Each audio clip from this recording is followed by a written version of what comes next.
దేవునికి మహిమ కలుగుగాక. హల్లెలూయా, హల్లెలూయా. ఈ ఉదయకాల సమయంలో 10 నిమిషాలు దేవుని యొక్క వాక్యాన్ని ధ్యానం చేసుకున్నాం. రాజుల 2వ గ్రంథం 4వ అధ్యాయం 38వ వచనం నుండి మనము ఈ ఉదయకాల సమయంలో ధ్యానం చేద్దాం. ఎలీషా గిల్గాలునకు తిరిగి రాగా ఆ దేశమందు క్షామము కలిగి ఉండెను. 40వ వచనం చదవమ్మా.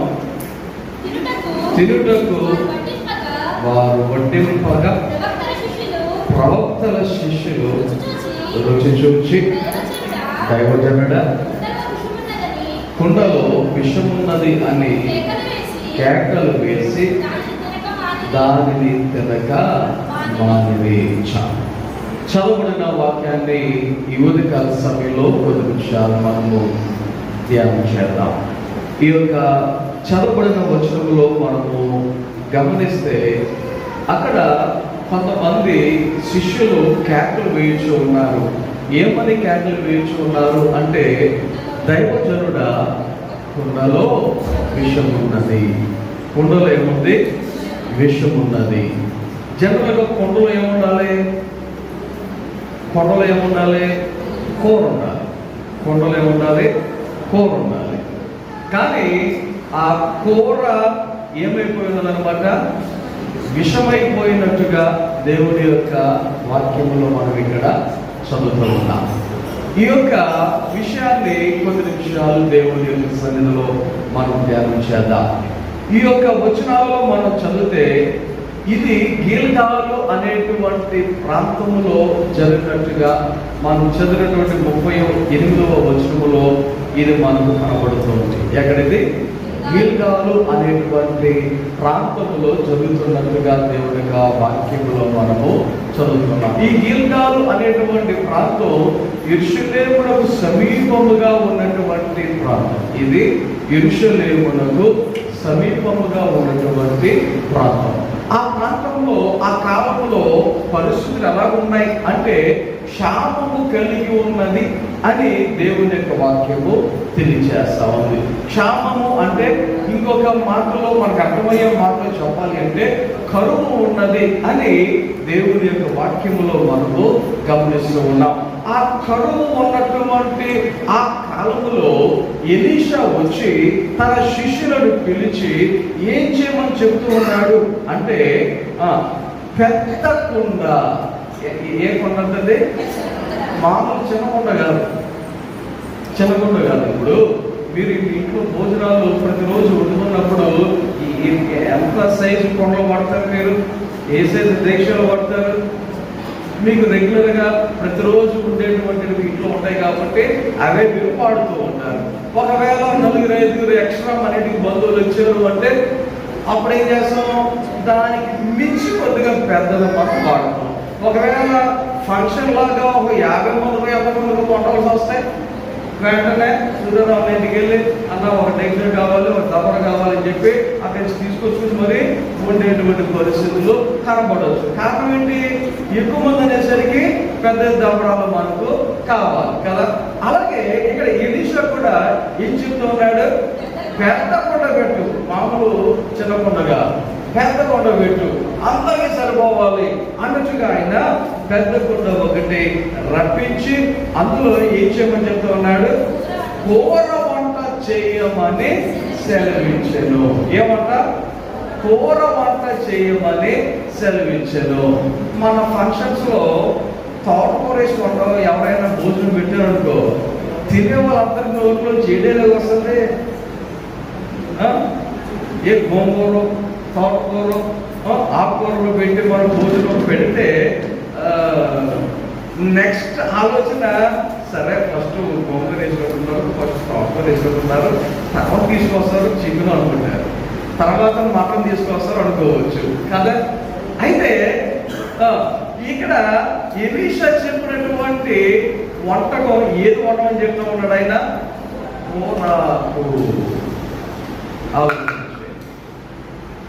ఇక్కడ మనం గమనించవలసిన విషయం ఏంటంటే, అసలే అక్కడ ఏముంది?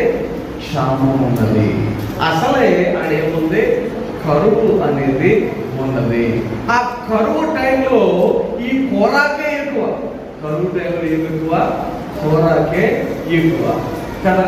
సో పరిస్థితులను బట్టి మనము ముందుకు వెళ్ళాలి అని అర్థం చేసుకోవడానికి ఈ యొక్క వాక్య భాగం అనేది మనకు చాలా అంటే చాలా బాగా ఉపయోగపడుతూ ఉంటుంది. కొంతమంది గమనించండి, ఇంట్లో పరిస్థితులు బాగో, బయటికేమో బడాయి పనులు చేసేటువంటి వాళ్ళు అక్కడక్కడ కొంతమంది కనబడుతూ ఉంటారు. వారి చేతిలో 100 రూపాయలు కనబడిందంటే ఆ రోజు వాళ్ళు రాజులకు ఫీల్ అవుతారు. ఆ 100 అయిపోయిన వెంటనే మళ్ళీ మామూలు అయిపోతారు. కొంతమంది అలాంటి జీవితాలను జీవించేటువంటి వాళ్ళు కనపడుతుంటారు అక్కడక్కడ అప్పుడప్పుడు. గమనించండి, ఇక్కడ ఒక పెద్ద కొండ తీసుకొచ్చి ఏం చేయాలంట? కూర వంట చేయమని సెలవించెను. కూర వంట, రైట్. అయితే ఆ యొక్క సమయంలో ఏం జరిగింది అంటే, ఒకడు కూరాకులు ఏరుటకు పొలంలోనికి పోయి వెర్రి ద్రాక్ష చెట్టును చూచి దాని గుణమెరుగక దాని తీగలు తెంపి ఒడినిండా కోసుకుని వచ్చి వాటిని తరిగి కూరకుండలో వేసెను. ఒకతను పొలంలోనికి వెళ్ళి ఏం తీసుకొచ్చాడంట? వెర్రి ద్రాక్ష తీగలను తీసుకుని వచ్చాడు.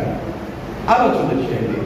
ఇక్కడ మనం గమనించవలసిన విషయం ఏంటి అంటే, అతను చూసేసరికి ద్రాక్ష కాయలాగానే కనబడ్డాయి. అతను చూసేసరికి ఎలా కనబడ్డాయి?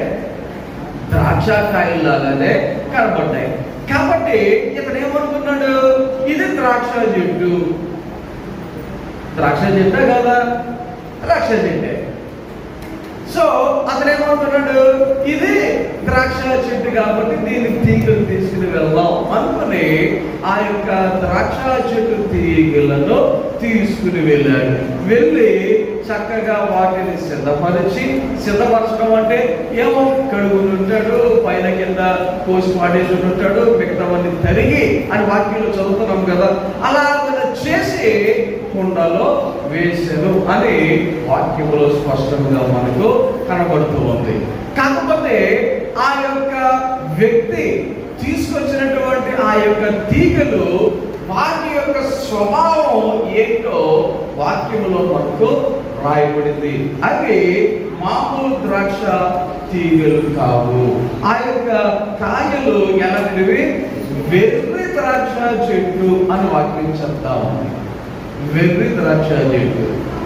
ఆలోచన చేయండి, మంచి ద్రాక్ష చెట్టు, వెర్రి ద్రాక్ష చెట్టు ఉంటుందా అంటే చదివిన దాన్ని బట్టి ఉంటుంది అని మనము గమనించాలి. ఆలోచన చేయండి, కొన్ని మొక్కలు ఉంటాయి అన్ని మంచిగా, అందులో చెత్తవి కూడా ఉంటాయి. ఇక్కడ ఒక చెట్టు ఉండేది, మా గోడకి ఆంధ్రని పెద్ద చెట్టు మురిసేసింది. చాలా మంది చూసుకుని ఉంటారు. దాని సంగతి చాలా మంది తెలియదు, మాకు తెలియదు. అయితే అది పూత పూసే టైంకి కొంతమందికి బ్రీతింగ్ ప్రాబ్లం వచ్చేసింది. ఆ చెట్టు నరికేద్దామంటే మొదట్లో నరకనే వల్ల ఆ తర్వాత ఆ బ్రీతింగ్ ప్రాబ్లం ఎప్పుడైతే స్టార్ట్ అయిందో ఇంట్లో ఊపిరాడతలా, ఏజ్లో ఊపిరాడతలా అని ఒకరికి ఇద్దరుగా చాలా మందికి ఆ ప్రాబ్లం వచ్చింది. అప్పుడు చెప్పే కొంతమంది ఈ చెట్టు వల్ల ఆ సమస్య అని ఎప్పుడైతే ఆ మాట చెప్పారో అంతే అప్పుడు నరకుతున్న వాళ్ళు కూడా నరికిందని చెప్పేసి వెంటనే చెట్టునే ఇమ్మీడియట్ గా నరికి వేయడం జరిగింది. కొన్ని చెట్లు అన్ని చెట్లులాగా పచ్చగా కనపడవచ్చు, ఆకులు మంచిగా ఉండవచ్చు, పువ్వులుగా పూసేయచ్చు, కానీ ఆరోగ్యానికి చేటు చేసేటువంటివి ఉండవచ్చు. కొత్తకుండా ఆడంటారు కదా, చిన్నప్పుడు ఏడుకొచ్చడానికి కొన్నిసార్లు ఆ బ్రతకం రాకుని ఆ మిగతా వాళ్ళ మీద అలా టచ్ చేస్తే చాలు, ఇంకా చూడండి గజ్జోడు కూడా అంత త్వరగా రాదేమో, ఈ దురదకుండా రాస్తే అంత ఎంత భయంకరమైనటువంటి తోట వస్తుంది. పేరు చెప్పను కానీ నా చిన్నప్పుడు నేను చూసా, మన ఆడపిల్లలోనే నా చిన్నప్పుడు నేను చూసా, ఒకరికి అంటించారు. ఇంకా వాళ్ళు గోకి ఏం చేయాలో అర్థం కాక పేడ తీసుకుని పేడ పాల్గొన్నారు అక్కడ.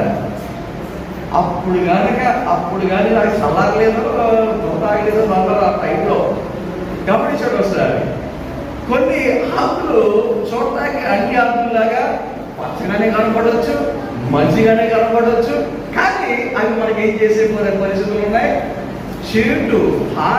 చెడు చేసేటువంటి పరిస్థితులు ఉన్నాయి. బొప్పాయి ఆకు అది చాలా వగరగా అనిపిస్తుంది. బొప్పాయి కాయ తిన్నప్పుడు ఆ కాయ మీద ఉన్నటువంటి పొక్క తింటాకే మనకి మన వల్ల కాదు కదా. కానీ కొన్నిసార్లు బొప్పాయి ఆకు ఈ మధ్య కాలంలో, ఇంతకుముందుగా ఈ మధ్య కాలంలో ప్లేట్లెట్స్ అనేవి ఒకవేళ మన బాడీలో తగ్గిపోతే ఏం తినమంటారు తెలుసా? బొప్పాయి ఆకులే తినమంటారు. బొప్పాయి ఆకులు రసం చేసి కూడా తాగమంటున్నారు. అది తాగడానికి తినడానికి నోటికి చాలా ఇబ్బందిగా ఉన్న కొంతమంది కళ్ళు పూసుకుని ముక్కు పూసుకుని అవన్నీ టేస్టులు చంపుకొని ఏం చేస్తారు, బ్రతకటానికి తాగేటువంటి పరిస్థితులు మనకి కనపడుతూ ఉన్నాయి. సరే, ఇప్పుడు ఈ యొక్క కూరాకు గురించి మనం ఆలోచన చేస్తే, ఒక వ్యక్తి ఏం చేశాడు, వెర్రి ద్రాక్ష చెట్టు దగ్గరికి వెళ్ళి దాని తీగలను తీసుకుని వచ్చి ఆ యొక్క కుండలో తరిగి వేసెను అని వాక్యంలో మనము చదువుతూ ఉన్నాము. కానీ ఆ యొక్క తీగల యొక్క గుణమును ఆ వ్యక్తి తెలుసుకోలేకపోయేను, ఇరుగక అని దేవుని వాక్యంలో మనకి కనబడుతూ ఉంది. ఓకే, ఇక్కడ కొన్ని విషయాలను కనుక మనం ఆలోచన చేస్తే, ఈ యొక్క ఉదయకాల సమయంలో దేవుని యొక్క వాక్యంలో నుంచి కొన్ని విషయాలను మనము ఆలోచన చేద్దాం. ఈ యొక్క వచనాలలో మనం చదివినటువంటి వచనాలలో ఈ 38వ వచనం నుండి ఈ యొక్క 41వ వచనం వరకు మనం చదివితే, అక్కడ కొన్ని విషయాలను ఈ ఉదయకాల సమయంలో మీతో చెప్పాలి, మీతో ఈ యొక్క విషయాలను వివరించాలని సిద్ధపడి వచ్చిన ఒకటి కొండ. ఈ యొక్క వచనంలో మనకి ఏం కనబడుతుంది, ఒక కొండ అనేది మనకు కనబడుతుంది. ఈ కొండ అనేది దేనికి సాదృశ్యము అంటే, మానవులకి సాదృశ్యముగా ఈ కొండ అనేది కనబడుతుంది అని దేవుని యొక్క వాక్యాన్ని బట్టి నేను మీకు తెలియజేస్తున్నాను. కొండ అనేది ఎవరికి సాదృశ్యం? ఎవరు కాదు, మనకే. కొండ ఎవరికి సాదృశ్యం? మనకే సాదృశ్యం. మానవులు ఎవరు అనుకుంటారేమో, మనమే. ఎవరి కొండకే మనకి ఏంటంటే పోలిక అంటారేమో. కొండ దేంతో తయారు చేయబడుతుంది? కొండ దేంతో తయారు చేయబడుతుంది? మరి దేవుడు మానవుని ఎలా సిద్ధపరిచాడు? దేవుడు మానవుని ఎలా సృష్టించాడు? దేవుడి యొక్క వాక్యాలలో మనము గమనిస్తే, యెషయా గ్రంథము 64వ అధ్యాయం 8వ వచనంలో చదివిన, ఇర్మీయా గ్రంథము 18వ అధ్యాయం 6వ వచనంలో చదివిన ఈ యొక్క వచనాలలో మనము గమనిస్తే, మనము మట్టివారము, దేవుడేమో కుమ్మరివాడు అన్నట్టుగా తెలియజేసేటువంటి వచనాలు ఈ యొక్క యెషయా గ్రంథము 64:8లో, ఇర్మీయా గ్రంథము 18వ అధ్యాయము 6వ వచనాలలో ఇలాంటి విషయాలు మనకు కనబడుతూ ఉన్నాయి. ఈ రోజు మనం చదివినటువంటి కీర్తన భాగం ఉంది కదా, 2వ కీర్తన మనం చదివాం కదా. ఆ 2వ కీర్తన 9వ వచనంలో చదివిన, కొండను పగలగొట్టినట్టు వారిని మొక్క చెక్కలుగా పగలగొట్టేదవు అని కీర్తనకారుడు రాయిస్తూ ఉన్నాడు. ఓకే, ఇక్కడ అది చెప్తామనుకున్నటువంటి విషయం ఏంటి అంటే, దేవుడు ఏదేను తోటలో మట్టిని తీసుకుని ఆయన ఏం చేశాడు, మానవునిగా మన ఆకారములో ఆ యొక్క మట్టిని ఆయన సిద్ధపరిచి ఆ నాసిక రంధ్రములో జీవాయువును ఊదగా మనుడు జీవాత్మ ఆయను అని దేవుని యొక్క వాక్యములో మనందరికీ కనబడుతూ ఉండాలి. సో మానవుడు మట్టితో నిర్మించబడిన వాడు. అందుకనే మనం ఎన్నిసార్లు స్నానం చేసినా మన ఒంటిని నిలిపితే జనరల్ ఏమొస్తుంది, మట్టి వస్తుంది. మీరు ఎప్పుడైనా గమనించండి, మీరు మీ ఒంటిని నలుపుతూ ఉంటే మన శరీరంలో ఏమొస్తుంది, మంటే. అందుకే వాక్యంలో మన్నైనది తిరిగి వెనుకడం వలే ఏమైపోతే మన్ను అయిపోదు. మనం చచ్చిపోయిన తర్వాత మనం కప్పెట్టారు అనుకోండి, కొన్ని రోజులకి మన బాడీ అలాగే ఉంటుందా? కనపడదు. ఏంటంటే మట్టి అయిపోదు. మట్టిలో నుంచి వచ్చింది కాబట్టి తిరిగి మట్టిలో కలిసిపోతుంది అన్నమాట. సో దేవుడి యొక్క వాక్యాలలో ఈ కుండ అనేది దేనికి సాదృశ్యం చెప్తున్నాను? మానవునికి సాదృశ్యముగా ఉన్నది అని ఈ కొండ గురించి నేను మీకు చెప్తా ఉన్నాను. సరే, ఇప్పుడు ఈ కొండలో ఏం చేయమన్నారు? కొండలో ఏం చేయమన్నారు? కూరను చేయమన్నారు. కొండలో ఏం చేయాలన్నా? కొండలో ఏం చేయాలి? కూరను వండాలి. ఓకే, ఇప్పుడు ఈ యొక్క కూర అనేది దేనికి లేకపోతే కూరతో ఏం చేస్తారు అంటే జనరల్గా మన ఆకలిని తీర్చేటువంటి కూర, ఆహారము, భోజనము ఇవన్నీ ఏం చేస్తాయి? మన యొక్క ఆకలిని తీర్చేటువంటి. సో దేవుని యొక్క వాక్యంలో నుంచి కొన్ని విషయాలు కనుక ఆలోచన చేస్తే, ఆహారాన్ని సిద్ధపరిచేటువంటి వారు ఎవరైనా సరే, ఆహారాన్ని సిద్ధపరిచేటువంటి వారు ఎవరైనా సరే ఆహారం ఎలా ఉండాలని ఉద్దేశంతో సిద్ధపరుస్తారు? చెప్పండి. మీరు వండుతారు కదా కూర, మీరు కూర వండినప్పుడు ఎలా వండుతారు? రుచిగా వండుతారా? రుచి లేకుండా వండుతారా? శుభ్రంగా వండుతారా? శుభ్రం లేకుండా వండుతారా? మీరు వండేటప్పుడు అన్ని కడిగి కోసి ఒలిసి వండుతారా? కలపకుండా మొలకుండా మొగ కోసి అలా వండేస్తారా? ఎలా వండుతారు? మీకు మాత్రమే కాదు, మీ ఇంటిలో మీతో పాటు తినే ప్రతి ఒక్కరు చాలా అంటే చాలా బాగుండాలి, చాలా బాగుంది అని అనాలి అనేటువంటి రీతిగా మీరు ఏం చేయడానికి ప్రయత్నం చేస్తారు? వంట వండటానికి ప్రయత్నం చేస్తారు. అవునా? ఇంట్లో ఒకవేళ మీరు సరిగా వండటం లేదనుకోండి, ఇంట్లో భర్త కానీ పిల్లలు కానీ ఏం చేస్తారో తెలుసా? రెస్టారెంట్కి అలవాటు పడతారు. ఏం చేస్తారు? రెస్టారెంట్కి అలవాటు పడతారు. మనం పల్లెటూరులో ఉండడం సరిపోయింది. సిటీస్లో ఉండేటువంటి వాళ్ళు ఈ మధ్య ఏం చేస్తారో తెలుసా?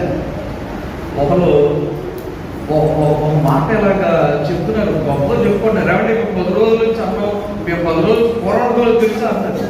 అంటే 10 రోజులు చుట్టుకోలేదా అంటే వాళ్ళు చెప్పిన మాట తెలుసా?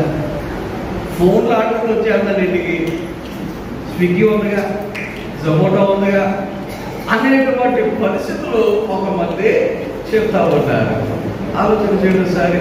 ఈ మధ్యకాలంలో చాలా మంది బయట కర్రీ పాయింట్కి అలవాటు పడిపోయి ఇంట్లో కూర వండుతూ మానేసి ఏం చేసుకుంటారంటే బయట నుంచి తగ్గించేసుకుని అన్నం ఏముంది పొయ్యి పెడితే అయిపోతాయి అనే ఉద్దేశంతో అన్నం ఒకటి ఇంట్లో పెట్టేసుకున్నారు, కూరలు మాత్రం బయట నుంచి రప్పించేసుకుని అలాగా వాళ్ళ యొక్క రోజులను గడిపేసుకున్నటువంటి కొంతమంది కుటుంబాలు కనబడుతున్నాయి.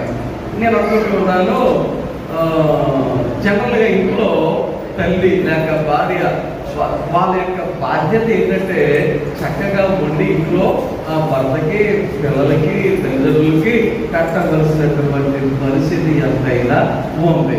కానీ కొంతమంది వాళ్ళ యొక్క బాధ్యతలను మర్చిపోయి చేయవలసిన పనులు చేయడం మానేసి వాళ్ళు వేరే వేరే వాటి మీద ఎక్కువ సమయాన్ని కేంద్రీకరించి అంటే ఈ మధ్యకాలంలో టీవీలకి, ఫోన్లకి సమయం ఎక్కువ కేటాయించేస్తారు తప్ప మిగతా వాటి మీద సమయాన్ని కేటాయించలేనటువంటి పరిస్థితుల్లో కొంతమందిలో అక్కడక్కడ కనపడుతూ ఉంటూ ఉన్నాయి.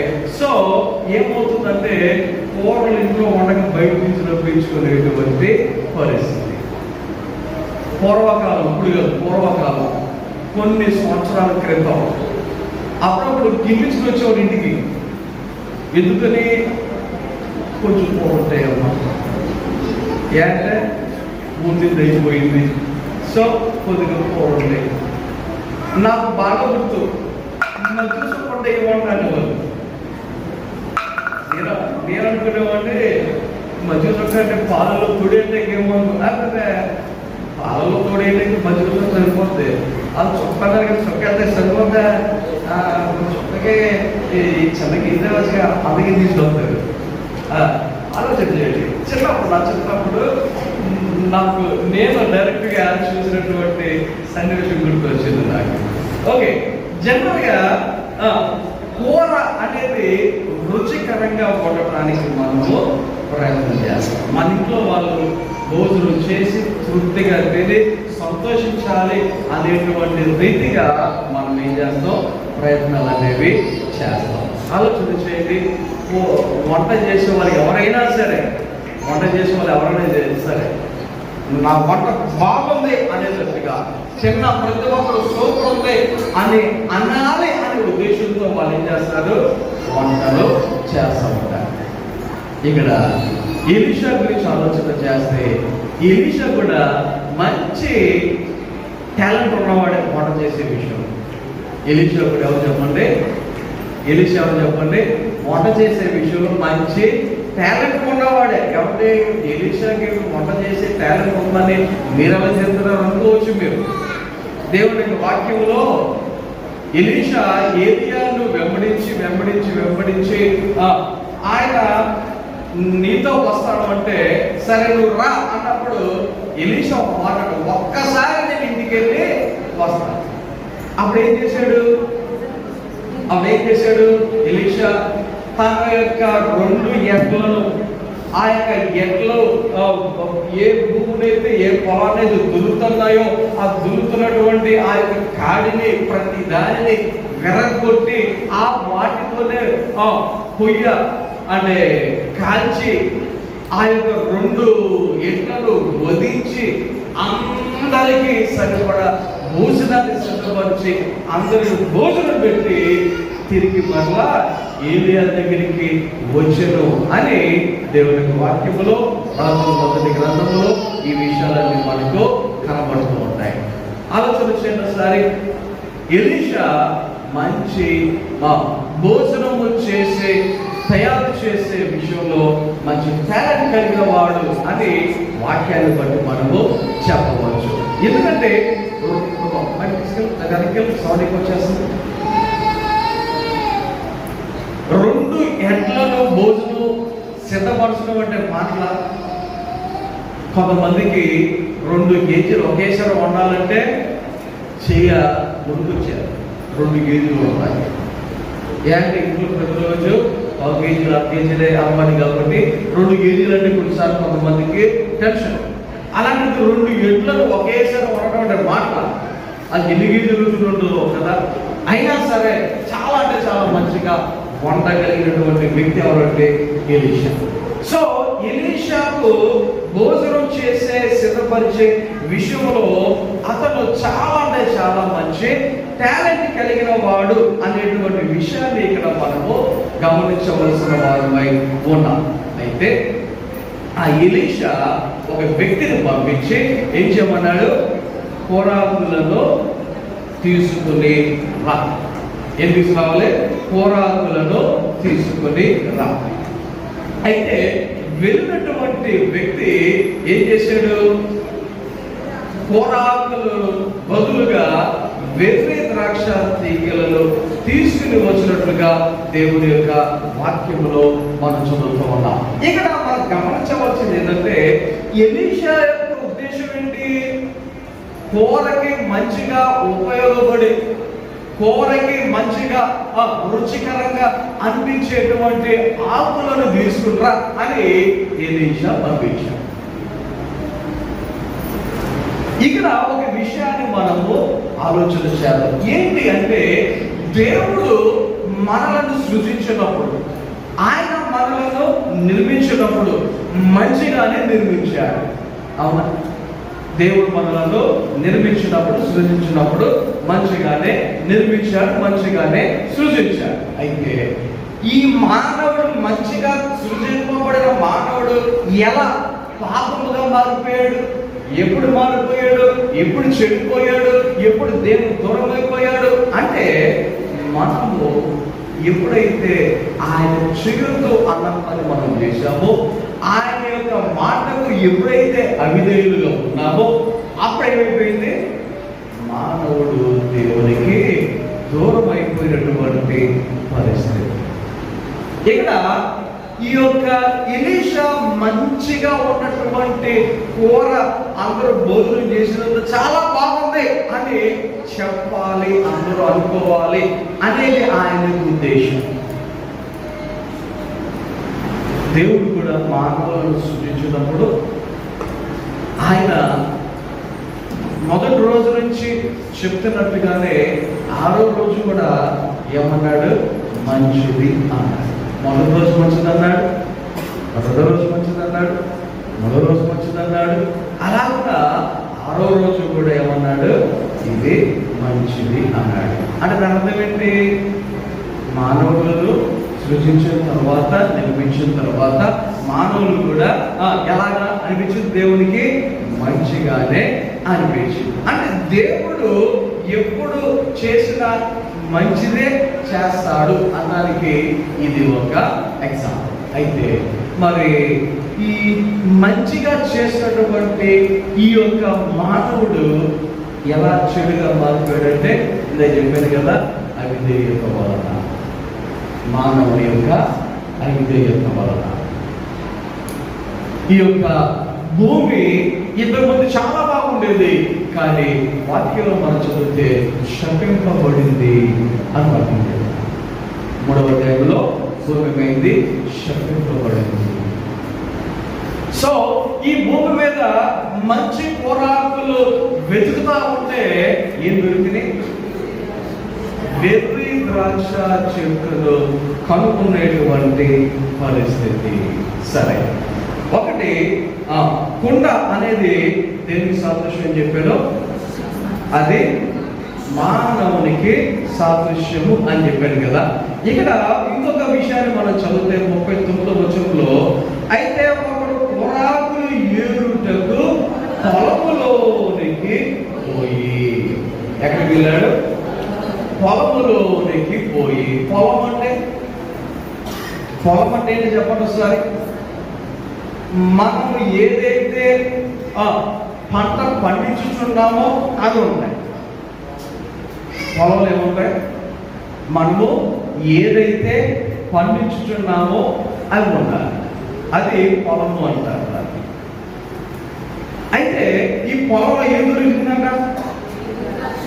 వెర్రి ద్రాక్ష చెట్టు కనబడిందంట. సరే, ఈ పొలము అనేది దేనికి సాదృశ్యము? పొలము అనేది దేనికి సాదృశ్యము అంటే, పొలము అనగా లోకానికి సాదృశ్యం. పొలం అంటే దేనికి సాదృశ్యం చెప్పండి? లోకానికి సాదృశ్యం. ఏమంటే పొలము లోకము ఎలాగా అని మీరు అనుకోవచ్చు. యేసయ్య ఈ యొక్క భూమి మీద ఉన్నప్పుడు ఆయన చెప్పినటువంటి ఒక ఎగ్జాంపుల్లో, ఒక ఉపమానంలో ఆయన చాలా అంటే చాలా క్లియర్గా స్పష్టంగా ఆయన చెప్తున్నటువంటి ఒక ఉపమానము మనకి దేవుడి వాక్యంలో మత్తయి సువార్త 11వ అధ్యాయంలో మనకు కనబడుతుంటుంది. అక్కడ ఆ యొక్క ఉపమానం చెప్తున్నప్పుడు 24వ వచనంలో మనం చదివితే చెప్పాను ఏమనగా, పరలోక రాజ్యము ఒక మనుష్యుని పోలి ఉన్నది. చూడండి ఒకసారి. ఈ మనకు తెలుసు కొన్ని విత్తనాలు విత్తుచుండగా అవి ఏమని కొన్ని త్రవ పక్కన పడ్డాయి, కొన్ని రాళ్ళలో పడ్డాయి, కొన్ని మొండ పొదలో పడ్డాయి, కొన్ని మంచి నేలలో పడ్డాయి. ఈ ఉపమానం మనందరికీ తెలిసిందే. అయితే అక్కడ ఆయన ఎక్స్ప్లెయిన్ చేస్తూ 38వ వచనం వచ్చేసరికి ఆయన వివరిస్తున్నాడు. పొలము దేవుడు పోల్చుతున్నాడు. ఆయన లోకము. పొలం ఏమై ఉన్నదంట? లోకము.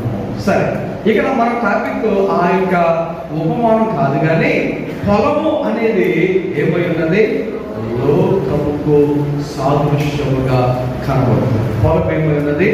లోకానికి సాదృశ్యంగా కనబడుతుంది. అయితే ఈ పొలములో ఏం దొరకలేదు? ఈ లోకంలో ఏం దొరకలేదు?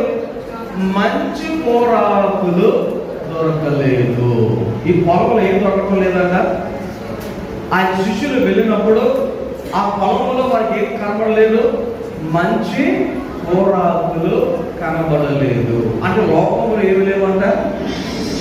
మంచి కూరలు కనబడుట లేదు. బాగా ఈ లోకంలో ఏం కనబడటం లేదు? మంచి కూరాకులు కనబడటం లేదు. మరి ఏమున్నాయి? వేరే ద్రాక్షలు కనబడుతున్నాయి. అంటే ఇక్కడ మనం గమనించవలసిన విషయం ఏంటంటే, ఈ లోకము దేంతో విస్తరించిపోయిందన్నమాట. ఈ లోకము దేంతో నిండిపోయిందన్నమాట. ఈ లోకము నుండా ఏం కనబడుతుందన్నమాట? అవసరమైనవి కాక, మంచివి కాక, తినవలసినవి కాక, మిగతావి ఈ లోకంలో ఎక్కువైపోయినవి అని వాక్యాన్ని బట్టి మనం ఇక్కడ గమనించవలసిన వారమై ఉన్నాం. ఈ లోకములో కావలసినటువంటి అసలైన కూరాకులు దొరికే పరిస్థితి కనబడుతుందా? అవునా కదా? ఇంతకుముందు కొన్ని సంవత్సరాల క్రితం పంటలన్నీ కూడా ఎంత మంచిగా పండేవు. మరి ఇప్పుడు పురుగు మందు కొట్టకపోతే పంట నిలబడలేని పరిస్థితి. పురుగు మందు కొట్టకపోతే పంట నిలబడలేని పరిస్థితి. నేను ఒకసారి ఒక చోట ఈ విషయం చదివిన తర్వాత నిజమే అనిపించింది, కానీ భారతీయులుగా దానిని మనం తప్పించలేనటువంటి పరిస్థితి. ఫారినర్స్ ఆరోగ్యంగా ఉంటున్నారు, ఇండియన్స్ అంత ఆరోగ్యంగా ఉండలేకపోతున్నారు. దానికి కారణం ఏంటి అని ఒక ఆయన ఇలాగ అనాలిసిస్ చేశాడు. ముఖ్య కారణం ఏంటంటే కారం అంట. ఏంటి? కారం. కారం లేకుండా మనం వంట ఉంటుందా? కారం లేకుండా మనం వంట చేస్తామా? స్టార్టింగ్లో నాకు అంటే కారానికి దీనికి సంబంధం ఏంటి అనుకున్నా. ఆయన చెప్పిన అనాలిసిస్ ఏంటో చెప్పమంటారా? పురుగు మందు కొట్టకుండా ఏం చేయలేదు, పురుగు మందు కొట్టకుండా పంట పండించేటువంటి పరిస్థితులు ప్రస్తుతానికి అయితే కనబడుతుందా? పచ్చిమిరకాయలు అయితే మనం ఏం చేస్తాం? వండుకునే ముందు, కూరలో వేసే ముందు కడిగి తురుమును పైన తొడుమును విరిచేసి కూర వండుకుంటాం. మరి ఎండు మిరపకాయలు కడుగుతానికి అవకాశం ఉందా? ఎండు మిరపకాయలు కడుగుతానికి అవకాశం ఉందా? కడిగితే పోతాయి, కడిగితే కారం మంచి. సో కోసిన తర్వాత అలాగే ఎండబెట్టాలి, కోసిన తర్వాత అలాగే ఎండబెట్టాలి. దానికంటే ఉన్న పురుగు మందు కొట్టు మందు అంతా అలాగే ఉండిపోద్ది. అలా ఉండిపోయిన తర్వాత అలాగే ఎండబెడతారు, అలా ఎండబెట్టిన తర్వాత అలాగే వేపేస్తారు, అలా వేపిన తర్వాత అలాగే పొడి చేసేస్తారు. ఆ పొడిని మనము కొడుకుందమ్మా అలాగే తినేస్తాం. సో ఏమవుతుందంట? ఆ కొట్టిన పురుగు మందు అవుతా వెళ్ళిపోతుందంట మాకు పడుతుంది. ఒక ఆయన అలా చెప్పాడు. అది ఎంతవరకు నిజమో మీరు ఆలోచన చేయండి. ఈ లోకంలో సరైనటువంటి ఆహారము ఇంతకు ముందు కొన్ని సంవత్సరాల క్రితం దొరుకుతున్నటువంటి ఆహారం ఈ రోజుల్లో ఈ కాలంలో మనకి దొరకడం లేదు. అవునా? అయితే లోకం ఏమైపోయింది? మంచి ఆహారాన్ని ఇవ్వలేకపోయింది. కారణం చెడు ఎక్కువైపోయింది. లోకంలో ఏమైపోయింది? చెడు అనేది ఎక్కువైపోయింది. సరే, ఇంకొక పాయింట్ దేవుడి వాక్యంలో ఇంకొక పాయింట్. ఆ యొక్క ఎలీషా పొలంలోనికి వెళ్ళి ఏం తీసుకురామన్నాడు? కూరాకులు ఏరుకుని రా. కూరాకులు తీసుకుని రా. కూరాకులు. ఓకే, ఈ కూరాకుల గురించి ఆలోచన చేస్తే, కూరాకుల గురించి ఆలోచన చేస్తే ఈ సృష్టి ప్రారంభంలో, ఎప్పుడు చెప్పండి, సృష్టి ప్రారంభంలో అందరూ ఈ కూరాకులు తిని బ్రతికారు. దేవుడు ఆదామవలకు ఏం తినమని చెప్పాడు? ఆదామవలకు దేవుడు ఏం తినమని చెప్పాడు? పండ్లు, ఆకులు, అవే. ఆయన ఏదేని తోటం చూపెట్టి నువ్వు కోడి కోసుకో, బెంగం కోసుకో అని చెప్పాడా? దేవుడు స్టార్టింగ్లో మనుషులకు ఏమి ఇచ్చాడు? వెజ్జే ఇచ్చాడు, నాన్ వెజ్ వల్ల. దేవుడు వెజ్జే ఇచ్చాడు అనమాట. సో సృష్టి ప్రారంభంలో అందరూ వెజిటేరియన్సే. సృష్టి ప్రారంభంలో ప్రతి ఒక్కరు ఎవరు చెప్పండి? వెజిటేరియన్సే. సో అందరూ కూడా ఈ ఆకుకూరలు, కాయలు, పండ్లు ఇవే తిని బ్రతికేటువంటి పరిస్థితులు ఉన్నాయి. మీరు ఫలించి అభివృద్ధి పొందండి, భూమిని నిందించండి అని దేవుడు వారిని ఆశీర్వదించినప్పుడు కూడా వారు భూమిని నిందించి అభివృద్ధి చెందడానికి అప్పటికి కూడా మరి ఏం తినాలి? కూరలే, వెజిటేరియనే, కాయగూరలే, పండ్లే వాళ్ళకి తినేటువంటి పరిస్థితి. నాన్ వెజ్ ఎప్పుడు స్టార్ట్ అయిందో తెలుసా? బైబిల్లో నాన్ వెజ్ తినడం ఎప్పుడు స్టార్ట్ అయిందో తెలుసా? నోవహు కాలం తర్వాత. ఎప్పుడు? నోవహు కాలం తర్వాత. అంటే ఈ భూమి మీద చెడుతనం ఎప్పుడైతే విస్తరించిపోయిందో దేవుడు భూమిని అంతగా ఏం చేశాడు? ఆయన నాశనం చేశాడు కదా. ఆ నాశనం అయిపోయిన తర్వాత మరలా ఈ నోవహు కుటుంబము చేత భూమి మరలా ఏమైంది? విస్తరించబడింది కదా. ఆ విస్తరించబడిన తరువాత అప్పుడు దేవుడు వాళ్ళకి ఇన్స్ట్రక్షన్స్ ఇచ్చాడు. ఆదికాండము 9వ అధ్యాయంలో మీరు చదివితే అక్కడ దేవుడు వాళ్ళకి చెప్పినటువంటి ఒక మాట అప్పుడు ఇచ్చాడు దేవుడు. ఏంటి? నాన్ వెజ్ కూడా మీరు తినవచ్చు అని అప్పుడు కానీ దేవుడు చెప్పడం. అప్పటి వరకు నేననుకుంటూ ఉంటారు భూమి మీద నాన్ వెజ్ అనేది ఎవరు కూడా తినాలి. 9వ అధ్యాయంలో మీరు చదివితే మొదటి వచనంలో దేవుడు నోవహును కుమారులను ఆశీర్వదించి మీరు ఫలించి అభివృద్ధి పొంది భూమిని నింపుడి. చూడండి, ఇదే మాట మొదట్లో మరి ఎక్కడ కనబడుతుంది? ఆదికాండము 1వ అధ్యాయం 28-29 వచనాలలో చదివితే అక్కడ కనబడుతుంది. మరలా ఇప్పుడు మరలా దేవుడు చెప్తున్నటువంటి కారణం ఏంటో తెలుసా? అప్పుడు దేవుడు సృష్టించినటువంటి సృష్టి అంతా కూడా ఏమైపోయింది? సర్వనాశనం అయిపోయింది. ఇప్పుడు మరలా వీళ్ళు విస్తరించడం ప్రారంభించారు. అప్పుడు వాడు చెప్తున్నటువంటి మాట, మీరు బైబిల్లో మీ వెదులను, అడవి జంతువులన్నింటినీ, ఆకాశ పక్షులన్నింటినీ, నేల మీద ప్రతి పురుగును, సముద్రపు చేపలన్నిటికీ కలుగును, అవి మీ చేతికి అప్పగింపబడును. ఇప్పుడు 3వ వచనం చదవండి. ఏమంట? ప్రాణము గల సమస్త శరములు మీకు ఆహారములు, పచ్చని కూర మొక్కలు ఇచ్చినట్లు వాటిని మీకు ఇచ్చున్నాను. మాంసమును దాని రక్తముతో మీరు తినకూడదు. మాంసం తినండి, రక్తాన్ని మీరు తినొద్దు, రక్తముతో తినొద్దు అని ఆయన ఇన్స్ట్రక్షన్స్ ఇచ్చినట్టుగా ఆదికాండము 9వ అధ్యాయంలో మనకు కనబడుతుంది. రైట్. సో ఆదికాండము 9వ అధ్యాయానికి ఏం లేదు? నాన్ వెజ్ అనేది లేదు. 9వ అధ్యాయం నుంచి దేవుడు వారికి ఇన్స్ట్రక్షన్స్ ఇచ్చాడు, మీరు మాంసాన్ని తినవచ్చు. ఓకే, ఇక్కడ ఈ యొక్క వచనాలలో మనం గమనించుకుంటూ వెళ్తే దేవుడి యొక్క వాక్యములో మనం చదువుతూ ఉన్నాం, కూర వంటను చెయ్యి అని దేవుడు ఎలీషా తెలియజేస్తే ఆయన కూర వంట చేసే క్రమంలో మంచి కూరలు తెచ్చే బదులుగా ఏం తీసుకొచ్చాడు?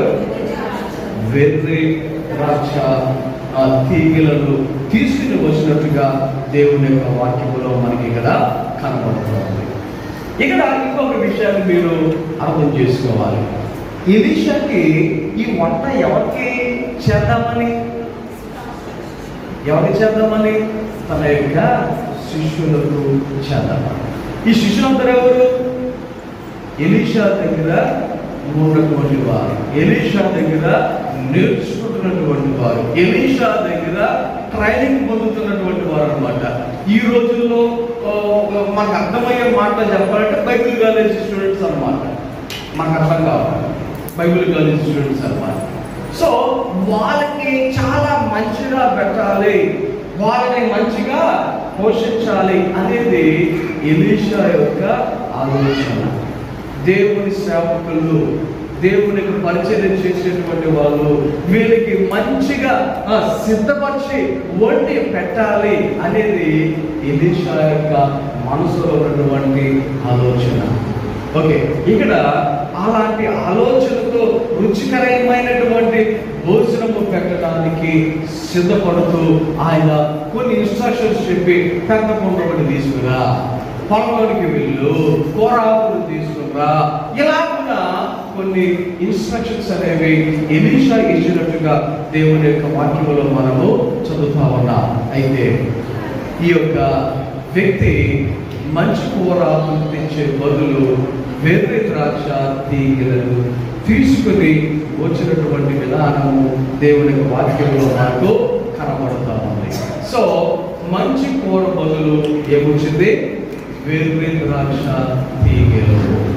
వెర్రి ద్రాక్ష తీగలు. ఇప్పుడు ఈ వెర్రి ద్రాక్ష తీగలు ఏం చేసింది?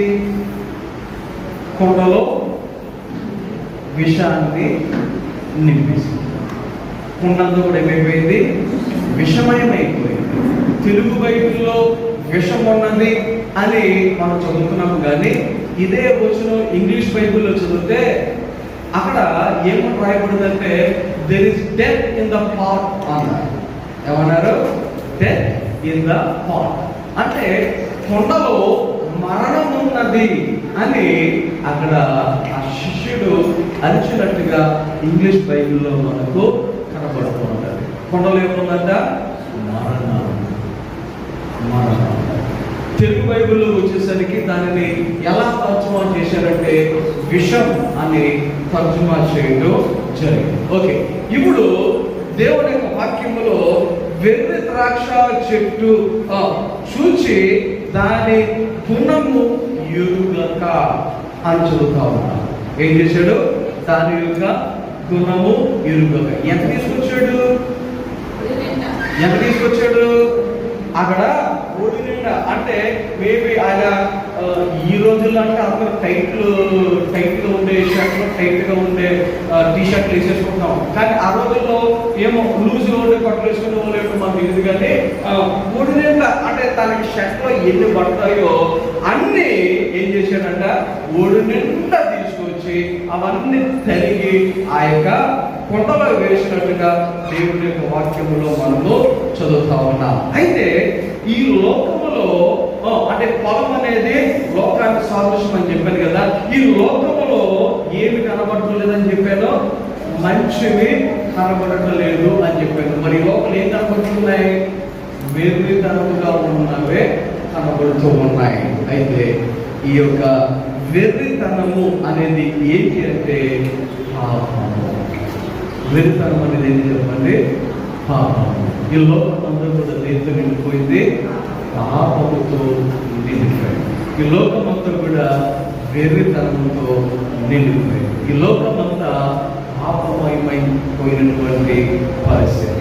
అయితే దేవుని యొక్క వాక్యంలో నుంచి వెర్రితనము, వెర్రివారు అని ఎవరిని గురించి చెప్తా ఉన్నారో కొన్ని వచనాలు మీకు చూపిస్తా. టక 4 పాయింట్లు చెప్తాను. వెర్రివారు ఎవరు అంటే 4 విషయాలు. ద్వితీయోపదేశకాండం 28వ అధ్యాయం 28వ వచనం చదవండి ఒకసారి. నెక్స్ట్ ఇంకొకరు ప్రసంగి గ్రంథం 10వ అధ్యాయం 13 రెడీగా ఉండండి. వెర్రితనము చేతను, గ్రుడ్డితనము చేతను. చూడండి, దేవుని యొక్క వాక్యములో నేను చెప్దామనుకున్నటువంటి మాట ఏంటంటే వెర్రితనము, వెర్రివారు ఎవరు అనగా గుడ్డితనము కలిగినటువంటి వారు. ఎవరు చెప్పండి? గుడ్డితనము కలిగినటువంటి వారు. వీరు గుడ్డివారు ఏం చేయలేరు? గుడ్డివారు ఏం చేయలేరు? చూడలేరు. గుడ్డివారు ఏం చేయలేరు? చూడలేరు. అప్పుడప్పుడు మా ఇంట్లో కొన్నిసార్లు ఇలాంటి పరిస్థితులు ఎదురవుతూ ఉంటాయి. మా పట్టణంలో ఫలానా వస్తువు పట్టదని తీసుకురా అంటారు. పిల్లలు వెళ్ళిపోతారు, వెళ్ళిపోతారు రూమ్లోకి. మరి వెంటనే వచ్చారు, డాడీ కనపడలేదు అంటారు. డాడీ కనపడలేదు అంటారు. అంటే ఆడ కనపడలేదు అన్నారు.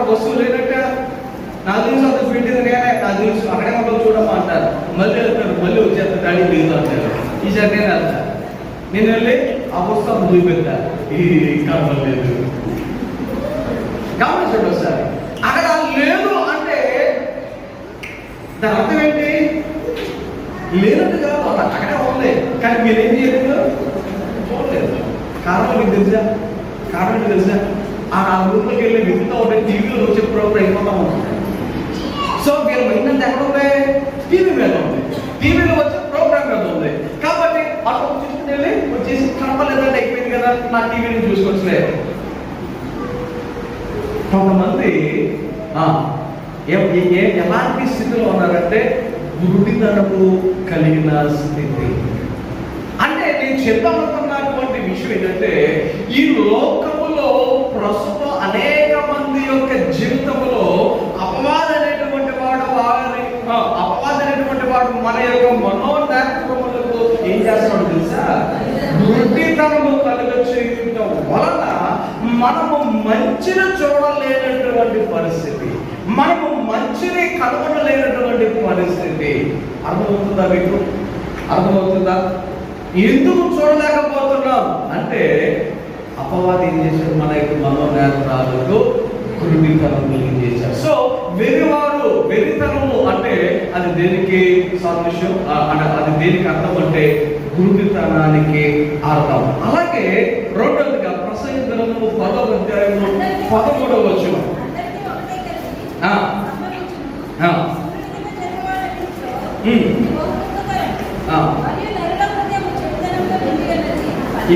చూడండి సార్, అక్కడ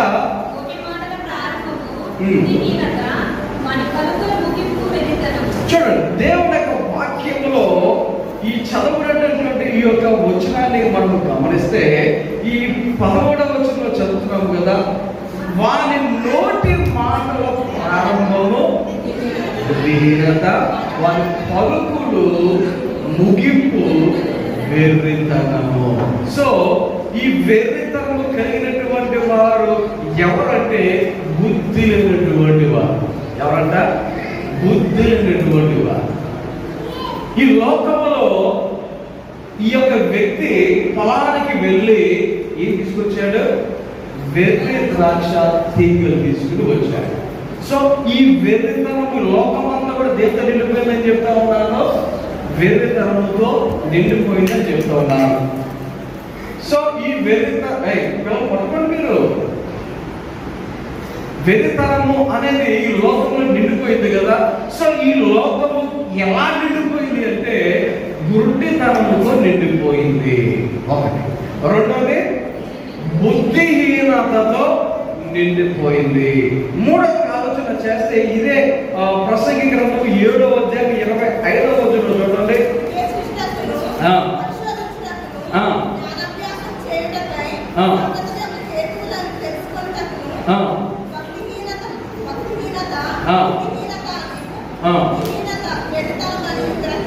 చూడండి ఒకసారి, ఇక్కడ మనకు కావాల్సిన పాయింట్ చాలు. ఇక్కడ బుద్ధిహీనత, వెర్రితనం అని.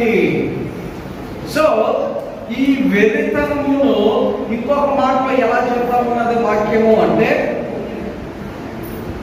మూడోది ఏంటంట, వాడెవరంట? భక్తిహీనులు. ఆల్రెడీ బుద్ధిహీనత మనం చదివాం, బుద్ధిహీనులని. మూడోదిగా మనం ఆలోచన చేస్తే మీరు ఎవరంట? భక్తిహీనులు. పెరుగవరంటే ఎవరు?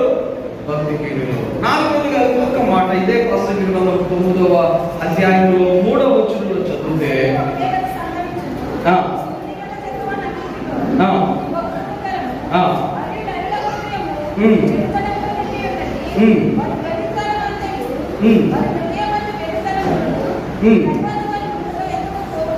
చూడండి ఇక్కడ ఈ యొక్క వచనాలు చదివితే వెర్రితనం అనేది ఎలా చెప్పబడుతుందంటే చెడుతనము అని చెప్పబడుతుంది. ఏమంట? చెడుతనం. సో 4 విషయాలు వెర్రితనం అంటే ఏంటో 4 విషయాలు చెప్పారు. ఏంటి? ఒకటి గురుడివారు, 2 బుద్ధి లేనివారు, 3 భక్తిహీనులు, 4 చెడుతనం. ఈ లోకము ఈ 4 విషయాలతో నిండిపోయింది. ఈ లోకం ఏమైపోయింది? ఈ 4 విషయాలతో నిండిపోయింది. ఏంటంటే గుడితనము, బుద్ధిహీనత, భక్తిహీనత, చెడుతాడు. అవునా కదా? మీరు ఒకసారి ఆలోచించండి. ఈ లోకంలో ఎక్కడ చూసినా ఇలాంటి పరిస్థితులే మనకు కనబడుతూ ఉన్నాయి. సో ఆ 4 రకాలైనటువంటివి కొండలోకి వేసేసరికి, ఎక్కడ వేసారు? 4 కలిసి కొండలో వేసేసారు. ఆ కొండ అంటే దేనికి సాదృశ్యం చెప్పాను? మనుష్యుడు అని, మనమే అని చెప్పాను కదా. ఈ 4 ఈ మానవుడికి వచ్చేసరికి ఏమైపోయింది? విషమైపోయింది. ఈ 4 విషయాలు మనుషులకి వచ్చేసరికి మానవుడు ఏమైపోయాడు? విషమైపోయినటువంటి పరిస్థితి. ఇంకొక మాట చెప్పాలంటే మరణమైపోయేటువంటి పరిస్థితి. మనిషి ఏమైపోయాడు? మరణించే పరిస్థితి. 4 విషయాలు. 1 గుడ్డితనము, 2 బుద్ధిహీనత, 3 భక్తిహీనత, 4 చెడుతనం. ఈ 4 విషయాల వలన ఈ కొండగా పోల్చబడిన మానవుడు ఏమైపోయాడు? మరణించేటువంటి పరిస్థితి. సో ఇక్కడ ఆ యొక్క వ్యక్తి ఏమంటున్నాడంటే, దైవజనుడా కొండలో ఏముంది? విషం ఉన్నది అని కేకలు వేశాడు. ఎవరు కేకలు వేశాడు? కొండలో విషం ఉన్నది అని కేకలు వేశాడు. ఇక్కడ ఇంకొక విషయాన్ని మనం గమనించాలి. ఈ వ్యక్తి ఎలా గ్రహించాడు కొండలో విషం ఉన్నది అని? ఈ వ్యక్తి ఎలా గ్రహించాడు? ఆలోచన చేయాలి సార్. ఇక్కడ ఒక విషయాన్ని మనం గమనించాలి. ఈ శిష్యులందరూ ఎవరు? ఎవరి దగ్గర ఉన్న వాళ్ళు? ఎలీషా దగ్గర ఉన్నారు. ఎలీషా దగ్గర ఉండి వాళ్ళు ఏం నేర్చుకుంటున్నారు?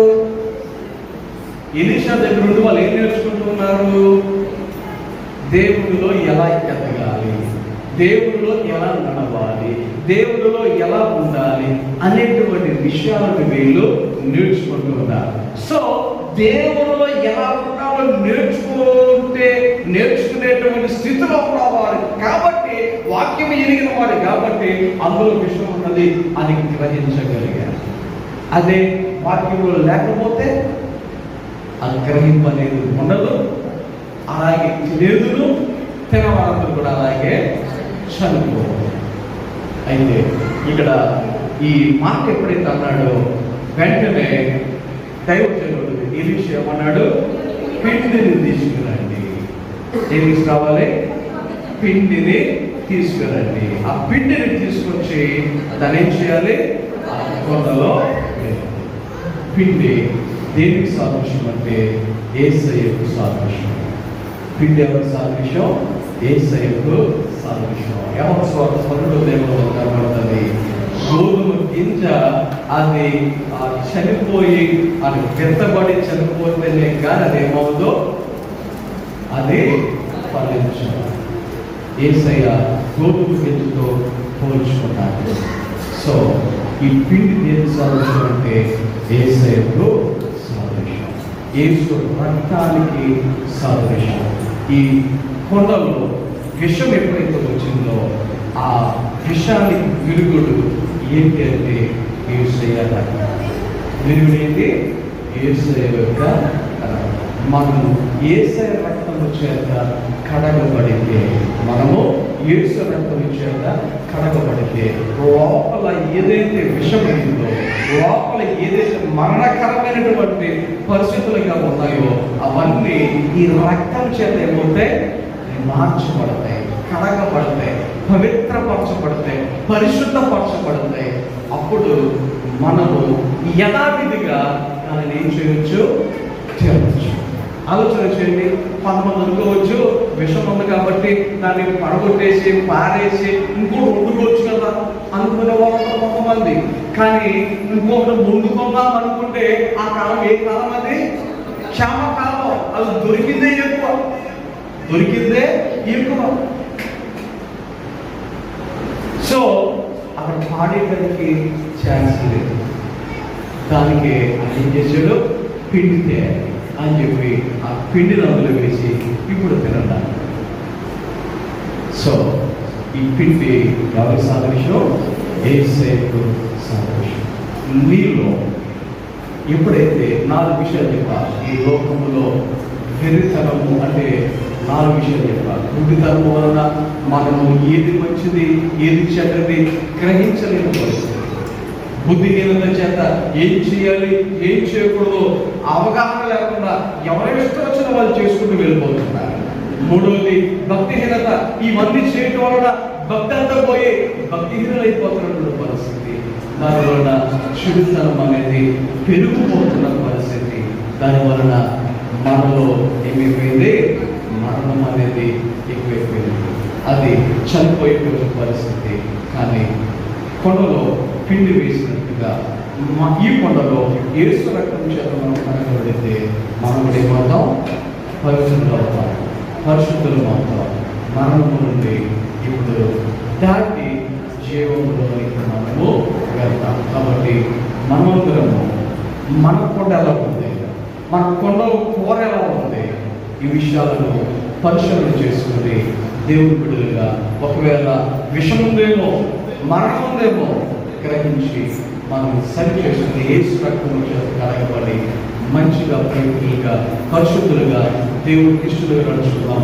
కొన్ని మాటలు దేవుడు మన వెనుకలో పలుపు చేసినట్టు ఇచ్చిన కాక ఆమె ప్రార్థన చేసుకుని మనం తలపంచండి, కళ్ళు చేసుకోనండి.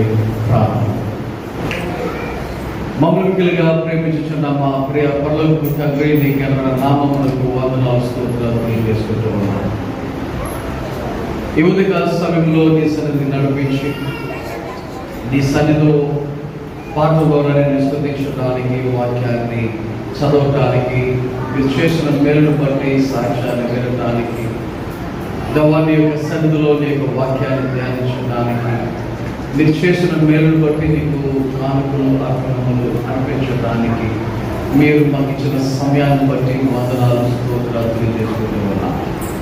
దేవా, విన్నటువంటి వాక్యము మంచి నెలను పడిన విత్తనము ఫలించినట్లుగా మా యొక్క హృదయాలలోని వాక్యము ఫలించడానికి సహాయం చేయమని ప్రార్థన చేయించుకున్నాను.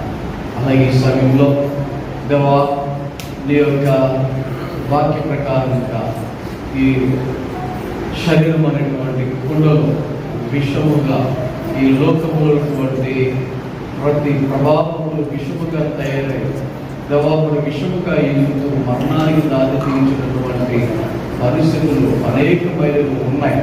అయితే రక్తాన్ని బట్టి ప్రతి ఒక్కరు కడగబడి పవిత్రులుగా పరిశుద్ధులుగా తీర్చబడి నిపుణులుగా ఎదగటానికి వృద్ధులటానికి నడవడానికి సహాయం చేయమని ప్రార్థన చేయించుకున్నా. అలాగే ఈ వారంలో జరగబోయే కార్యక్రమాలు తొడుగునండి, ప్రార్థనలు తొడుగునండి, పనిపాట్లలో ప్రయాణాల్లో ప్రతి ఒక్కరికి సహాయం చేయమని ప్రార్థన చేయించున్నా. దేవా, ఈ యొక్క సమయంలో మమ్మల్ని మీ చేతికి తెచ్చిపెట్టు, నీ మేలు తెలిపి నడిపించి సహాయం చేయమని యేసు నామమున ప్రార్థన చేయించున్నాను తండ్రి. ఆమె మన తండ్రి దేవుని ప్రేమ, కుమారుడు యేసుక్రీస్తు వారి కృప, పరిశుద్ధాత్మ కార్యాన్ని సహవాసము సహాయము కాదు ఎప్పుడు మనం సదాకాలము తోడని నడిపించును గాక.